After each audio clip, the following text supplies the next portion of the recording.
Anjanachalakaya chakshurun militam yena tasmai Sri Gurave namaha. Nama Om Vishnupadaya Krishna Prishtaya Bhutale Srimate Bhaktivedanta Swamin iti namine. Namaste Saraswati Deve Gauravani Pracharine Nirbhishesha Shunyavadi Paschyatyate Shatarine Sri Krishna Chaitanya Prabhu Nityananda Sri Advaita Gadadhara Shivasadi Gaura Bhakta Vrinda Hare Krishna Krishna Krishna Hare Hare Hare Rama Rama Rama Hare Hare. I am sincerely grateful to be with all of you today. Special gratitude to Pujya Swamiji Chidananda Saraswati, to Sadhvi Bhagavati Ji, to the Sevites of Paramartha Niketan, and to all of you. We have gathered for the International Yoga Festival. Usually, there are many thousands of us gathered together on the banks of the river Ganges, Mother Ganga, in the foothills of the Himalayas in Rishikesh, to have what is called Satsang, gathering together to seek the truth.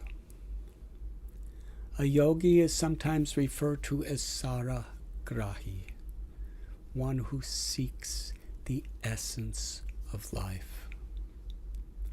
To live in harmony, to harmonize the physical body, the intelligence and mind, the heart, with our true inner spiritual self, the Atma, or the soul. And then in that harmony that we find within ourself, we can understand and experience harmony with God, with all living beings, and with the environment, all of creation. Janmadhyasya. Everything and everyone is coming from a common origin. We are all interconnected, interrelated, intimately on the spiritual level. There is so much disharmony in our own minds, in our lifestyles, with other living beings, because we have forgotten the natural harmonious nature of our true self. We are so much obsessed with finding happiness, pleasure, meaning, relief through external experiences that we have forgotten the great treasure of who we are. The Brahma Sutra tells Anandamayo Vyashat.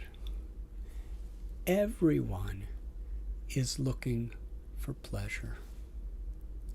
It's our nature. The bird, the insect, the plant, and every variety of human beings, we're all looking for fulfillment. It is because the nature of our spiritual self, the source of consciousness that's animating this body and mind, is Satchit Ananda. We are eternal. We are full of knowledge. And our nature is filled with happiness. The essential pleasure that we need is the pleasure of love. To love and to be loved.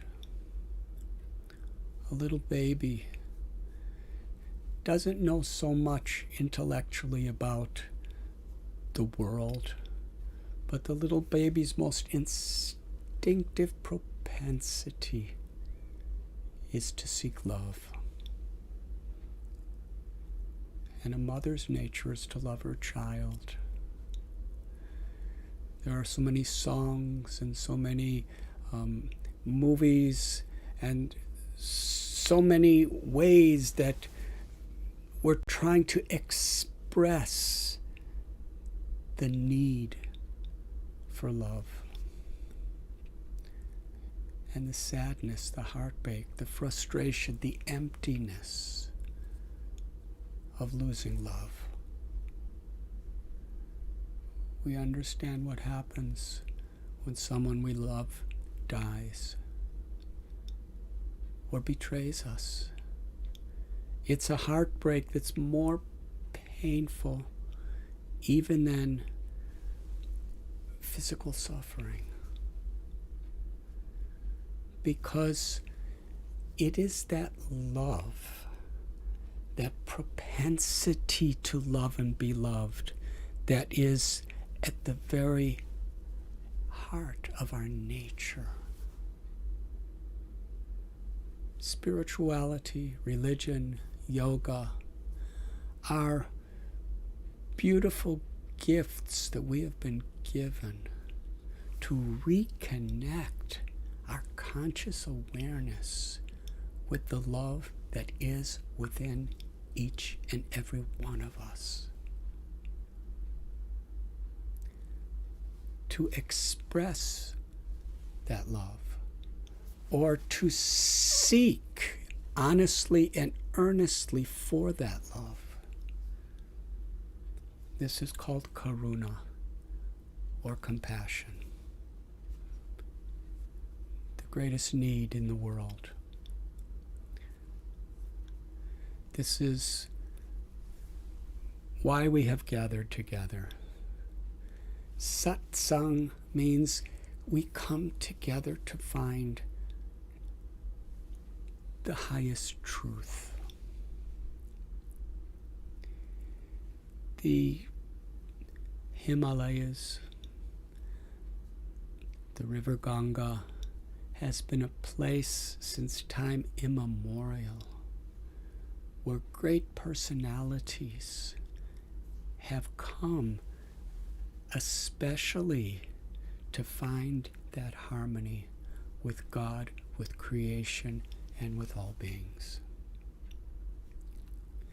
Just a few hours downstream from Rishikesh is a very holy place. I sometimes visit it. Its name, Sukatala. I'd like to speak to you something about this very, very special holy place, because it encapsulates so much of what humanity is going through today and gives us a direction. Approximately 5,000 years ago, there was an emperor. His name, Parikshit. He was a very fair and just leader of people. He perceived everyone in his kingdom as pragya, as his own children. This is a principle that Bhagavad Gita teaches. Bhoktaram jagatapasam sarvaloka maheshwaram suhridam sarvabhutanam gyatva mam shantim richati.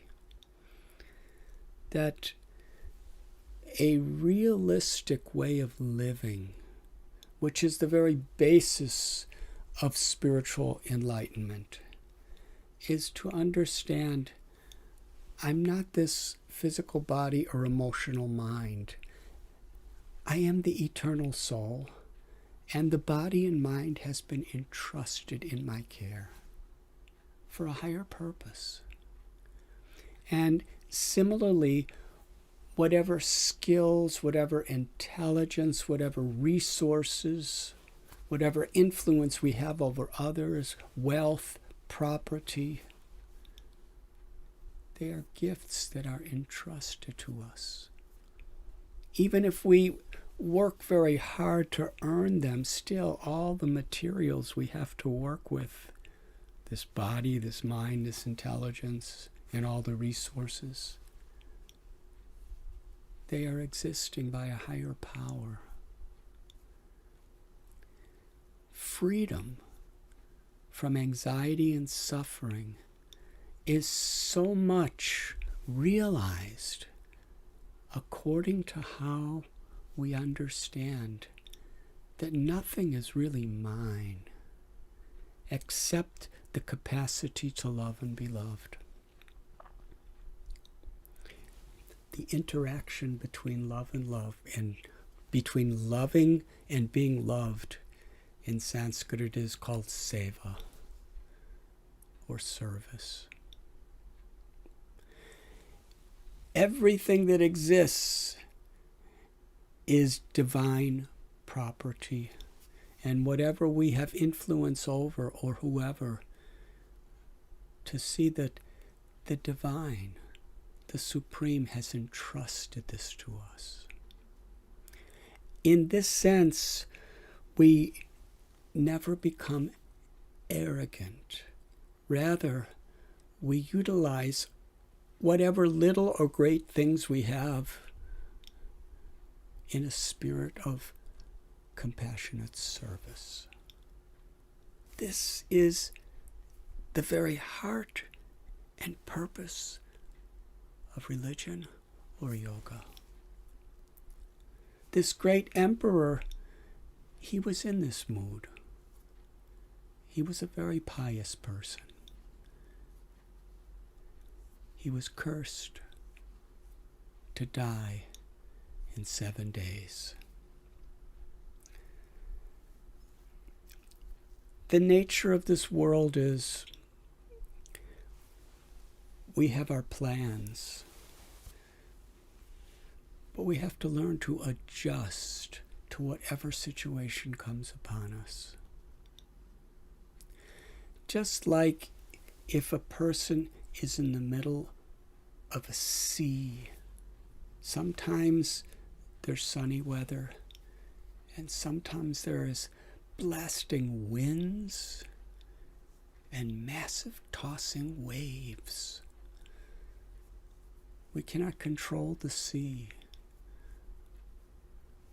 but we need to adjust in such a way that we're always moving in the direction of our destination.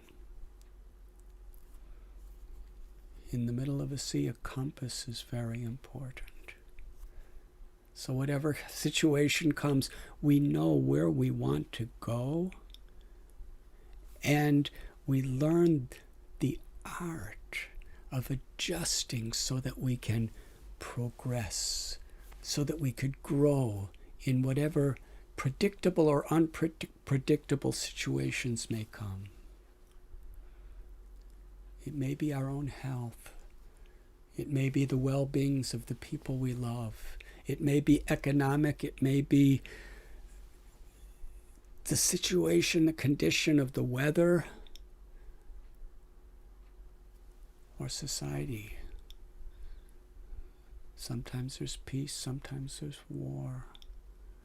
Sometimes it's winter, sometimes it's summer. This is a preliminary teaching of Bhagavad Gita. Matras parashasto konteya sitos nasuka dukata. That everything is changing. How do we adjust ourselves so that we're moving toward a fulfilling, enlightened state where the love within us is awakened? Parikshit, knowing he had only 7 days to live, he took it as a blessing. Every situation could be interpreted according to our internal way of processing it. We can see a situation as a curse or a blessing, as an opportunity or an impediment.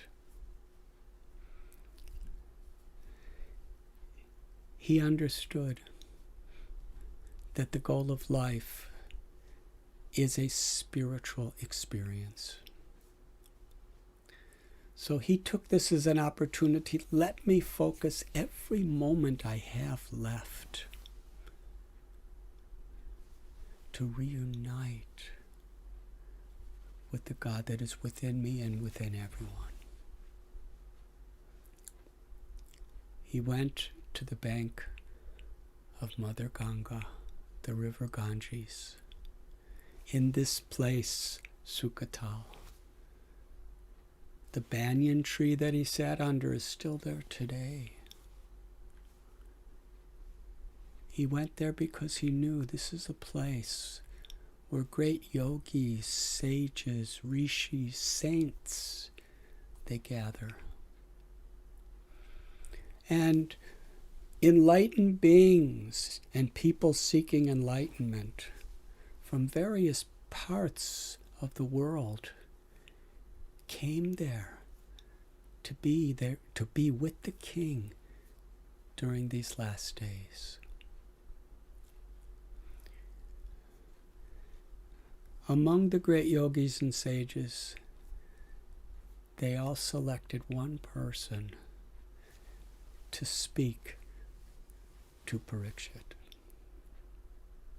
He was a 16-year-old boy of the name Sukadev.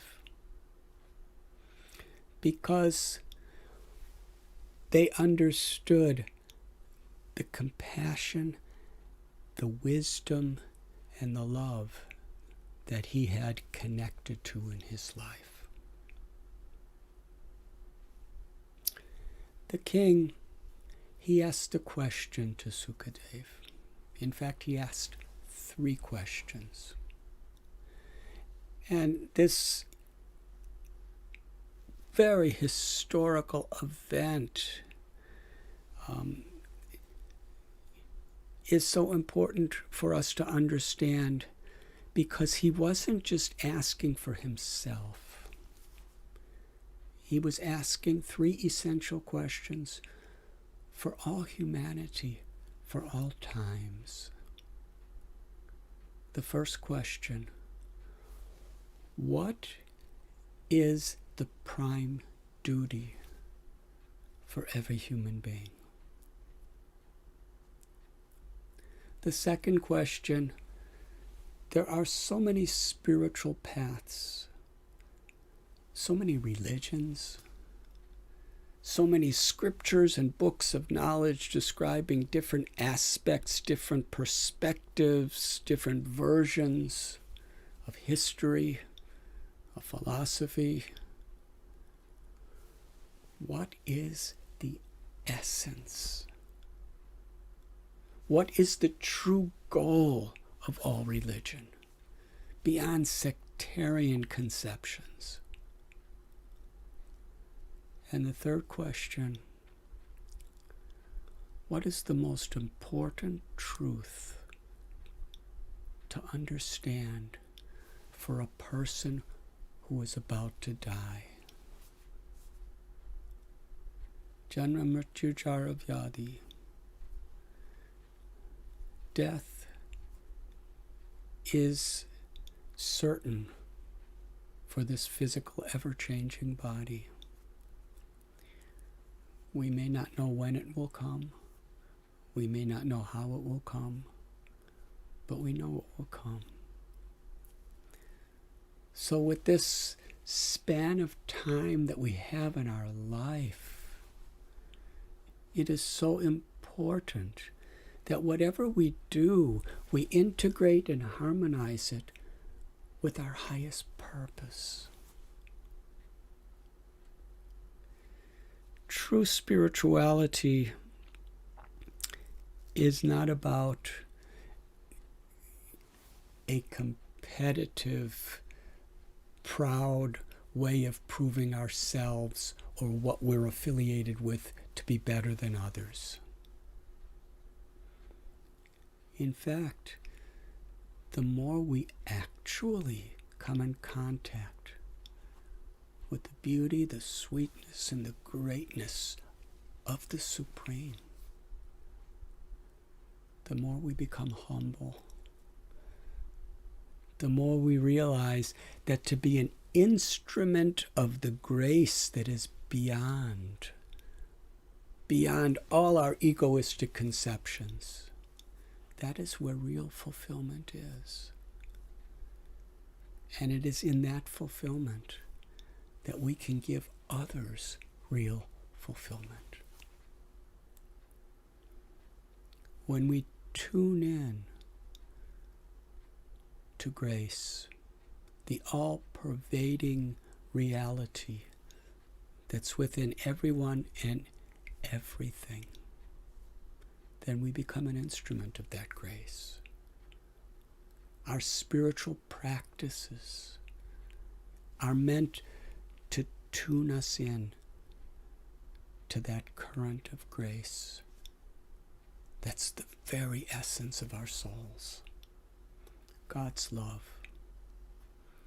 And then, through our words, through our actions, through even our thoughts, we can transmit that grace and bring about healing, harmony, and happiness. The Vedic literatures teach Sarve Sukhino Bhavantu,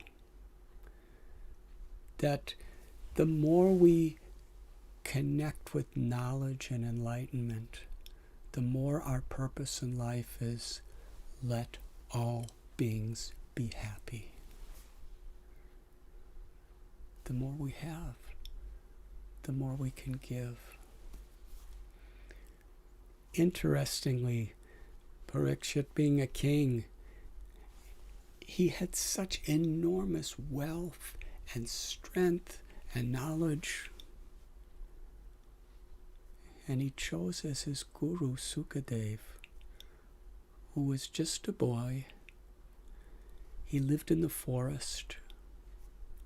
He didn't even have clothes. He had no home, no residence. And practically until he came to that assembly, he was just living alone in the forest. He wasn't famous, but he had love. The king wanted what Sukadev had. You are truly a wealthy person because you have found inner peace, inner happiness, inner awakening, and in that awakening, you found God's love. And your only purpose in life is to share that love. Sukadev, he answered these three questions in a scripture that is today over 18,000 verses. It is called the Bhagavat Purana, or Srimad-Bhagavatam. For many, it is considered to be the summum bonum, the very essence of all the Vedic scriptures. In his explanation, Sukadev Goswami, he tells the story of many of the various avatars or incarnations of the Supreme Being that have come to this world throughout history. He also explains saintly people? What are the qualities of a person who's connected to the truth within themselves? What is God realization? He speaks stories of incredible transformations of consciousness. And the culmination of Srimad-Bhagavatam is the 10th canto, where Sukadev Goswami describes the beautiful, playful, sweet pastimes of God who comes as Krishna to attract the world through love. In this world today, with this COVID-19 pandemic, with all of the racial tensions, the political disruptions, there is so much disharmony, disunity, depression, anxiety, loneliness, addictions. There's so much plaguing humanity. And the innocent children of God in the form of animals, so much fear and suffering and slaughtering. And the wonderful stage that we can live a wonderful life, the environment, is so much being plundered, exploited, polluted. Even Mother Ganga, the rivers, the oceans, the land, the air, the food.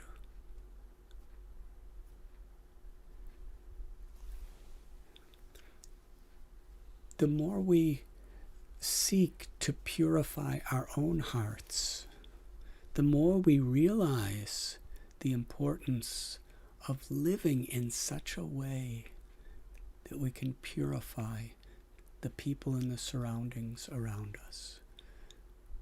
Because in that purity, there is natural harmony.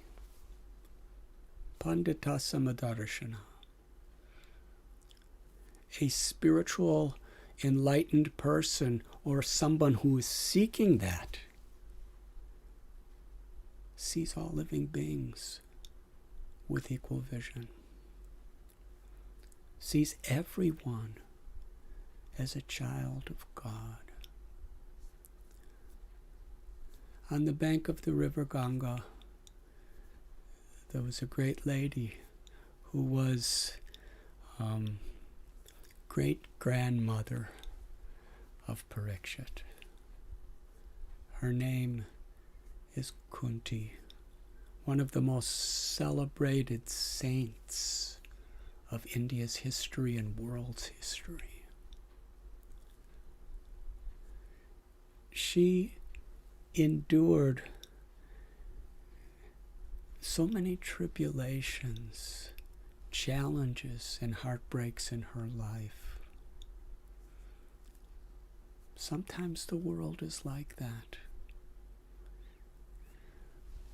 But she was always finding the inner strength and peace in the shelter of God's grace. Just like a foundation for a building, it's so important. If we are so much focused on the decorative aspects and the comforts that a building brings us, and we neglect the foundation, we can build something that does temporarily give us some pleasure, but when a storm comes, it collapses. So similarly, it's natural we want to be happy. It's natural we want to avoid pain. But we need a foundation so that we have sustainable peace and sustainable love. And that foundation, like in a building, you can't see the foundation, but it holds up everything. The inner foundation of our spiritual nature is what everyone is looking for. But due to forgetfulness and endless distractions, we've forgotten. When we reconnect to our inner spiritual foundation, which is the shelter of God's grace, then what happens is we integrate that compassion, that love, which is the very energy of grace, with everything we do. Kunti, this incredible lady, this wonderful saint, in whatever situation came in her life, she was seeking to live in harmony with that grace. She composed a beautiful verse. As the river Ganges forever flows toward the sea without hindrance, my beloved Lord, let my attraction, let my purpose in life, let my love always flow toward you. When you water the root of a tree, that water reaches every part of the tree. The leaves, the branches, the flowers. And similarly, when our propensity to love, our propensity for peace and for happiness is reconnected with the divine, with God, who has many names. In my tradition, Rama or Krishna, Hari. In other tradition, Yahweh, Allah. There are many names of the one God who has come to this world and revealed herself and himself to this world throughout the ages in different languages and different names. But it's the supreme mother and father of all beings. That is our source. When we reconnect with that source, then naturally our love, in the form of compassion, reaches out to strive according to our capacity to help others to be happy. Satsang, sadhana, and seva. To associate with people who inspire and enlighten us with knowledge and example. That gives us strength. That's a foundation in our life. To have a spiritual practice where we're putting some exclusive time aside every day just to make that connection through our spiritual practice.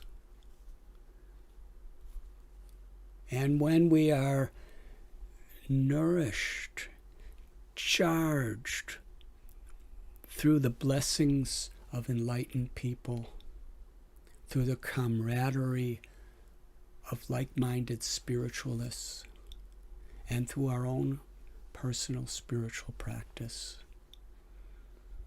then seva.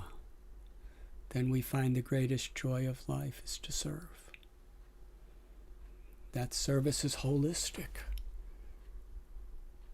To give people happiness, the physical bodies, the emotional minds, the heart, and ultimately helping people to realize, to taste the sweetness of the love that's within their own souls. Yes, there are turbulent times today, but where there's the greatest need, there's also a great opportunity to serve. And to serve effectively, we need to give focus on simultaneously nourishing our own personal hearts. And that is what yoga is. Yoga and religion mean the same thing essentially. To harmonize with our spirit, to harmonize with God, and to share that harmony. I am so grateful to be here today. I've spoken a little about this holy place on the banks of the Ganges called Sukhothal, and downstream, perhaps 1,000 miles, in what is now the state of Bengal, there's a holy place called Navadvip. And 500 years ago, on the bank of Mother Ganga in Navadvip, Sri Chaitanya was born into this world, an avatar of Sri Krishna. And he was Krishna who, with the love of the heart of the feminine power of God's grace, Radha, wanted to share love with the world. And he did it by teaching this process of Sankirtan, or kirtan, the chanting of God's names. Nam namakari bahuta nija sarava shaktis. These are spiritual, transcendental sound vibrations that awaken the inherent nature of the soul. Nitya siddha Krishna prema sadhya kabunai. When we are in this spiritually awakened state, we realize ourselves beyond birth and death. We interact with the various ever-changing situations of the world with the beautiful purpose of seeking shelter and giving shelter of God's grace.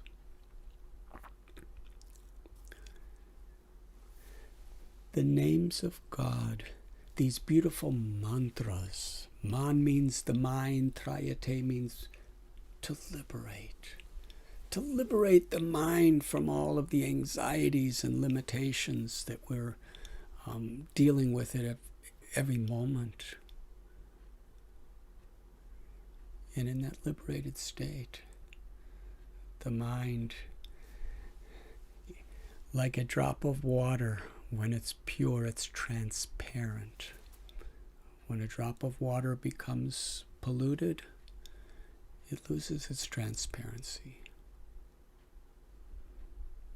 When our mind is purified, then the instinctive, intuitive, sweet nature of the loving soul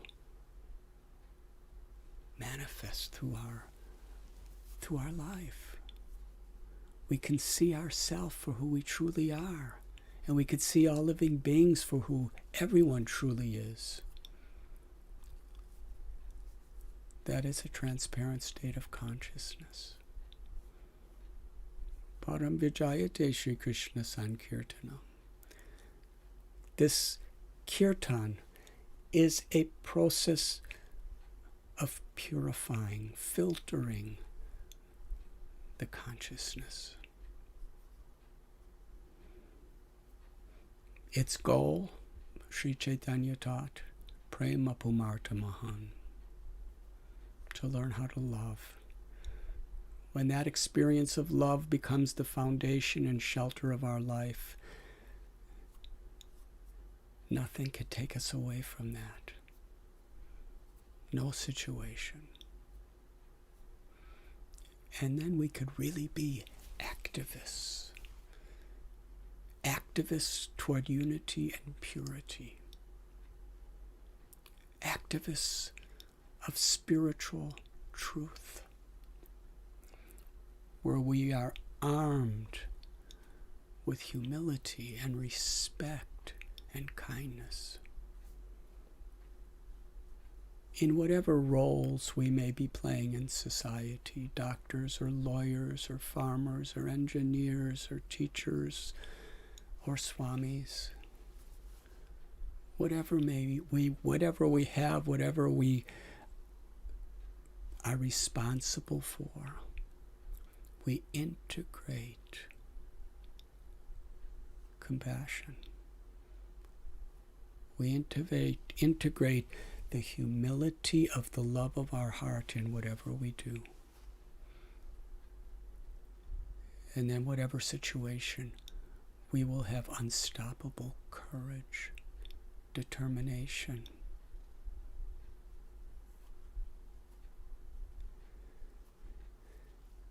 Many of us feel so far from these ideas, but they are accessible. This realization, this enlightenment we're speaking about is the closest thing to our true self, because it is who we are. On the bank of the Ganga, Sri Chaitanya taught, by chanting God's names and singing beautiful music, even dancing together, which is so enjoyable to the body and mind, we become purified.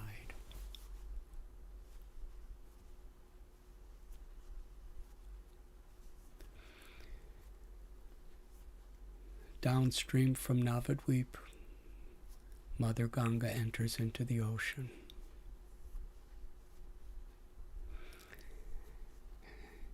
And she begins at Gangotri, in the peaks of the Himalayas. And previous to that, she's descending from the spiritual world.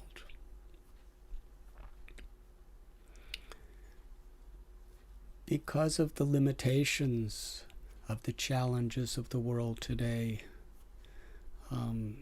very few of us are able to be on the bank of the Ganga at Paramartha Niketan in Rishikesh for this yoga festival. But just see, the same spirit of the festival, the same gifts of the festival are with us today. Because we are using technology to infuse, we are trying to infuse technology with this purpose of yoga. Where there is a will, there is a way. Mother Ganga flows, and there are so many obstacles, but she somehow flows above or around, over or under, toward the sea. And this yoga festival in our yoga practice is a wonderful opportunity to equip us and empower us, that in whatever situation, even the apparent impossible obstacles, still we can share our hearts with God. We can share our hearts with each other. We can share our ideals and God's compassion with the world. And nothing can stop that. It is my prayer that blessings, grace, peace, and happiness shower upon all of you. Thank you very much.